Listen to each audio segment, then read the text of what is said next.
They said the mountain was merciless, a place of steep paths and unforgiving cliffs where the wind whispered warnings to those who dared approach. Many heard these stories and turned away, their fear a stronger pull than their ambition. They saw only the danger, the struggle, the sheer impossibility of it all. They chose the comfort of the familiar valley over the call of the unknown peak. But one traveler, though weary and filled with the same uncertainty that had deterred so many others, felt a different kind of pull. It wasn't the arrogance of conquest that drove her, but a quiet, persistent whisper from within, a need to know what lay beyond her own perceived limits. So, with a deep breath that felt like both a prayer and a promise, she took a single step, and then another. The journey began not with a roar of courage, but with a simple, profound act of moving forward.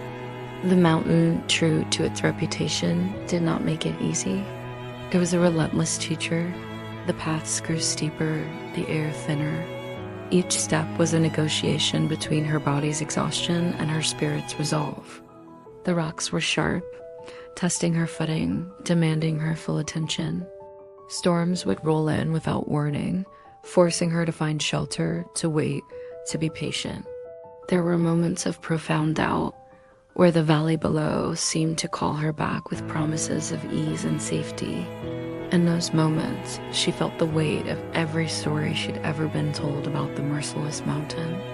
Her muscles ached, her lungs burned, and her mind pleaded with her to stop. It was a constant battle. The mountain tested her strength, pushing her physical limits until she discovered reserves she never knew she had. It tested her patience, teaching her that progress is not always linear, that sometimes holding on is as important as moving up. Most of all, it tested her will. It presented her with what seemed like insurmountable walls, forcing her to look not for a way over, but for a way through, a different path, a new perspective. Days turned into a timeless rhythm of climbing, resting, and climbing again.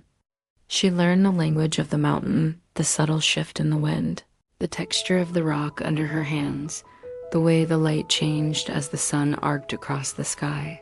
She was no longer just a traveler on the mountain. She was a part of its rugged landscape, shaped by its challenges. And then, one day, she took a step and there was no more up to go. She was there. The summit. The world stretched out below her, a breathtaking tapestry of valleys, rivers, and distant peaks. The wind that had once been her adversary now felt like a gentle hand on her back, a quiet congratulations. She turned and looked back, not at the view, but at the path she had taken. She saw the treacherous switchbacks, the sheer cliffs she'd scaled, the ledges where she had rested, full of doubt. But she didn't see them as scars or obstacles anymore. She saw them as lessons. Every sharp rock had taught her to be more mindful. Every steep incline had built her strength.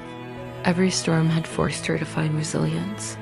Each moment of despair she had pushed through had forged an unbreakable core of self-belief. In that moment of clarity, a profound realization washed over her. The mountain had never been trying to break her.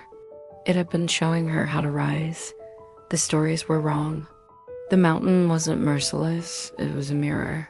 It reflected back the strength, the patience, and the will that she brought to it. It met her effort with resistance, not to defeat her, but to reveal the power she already possessed.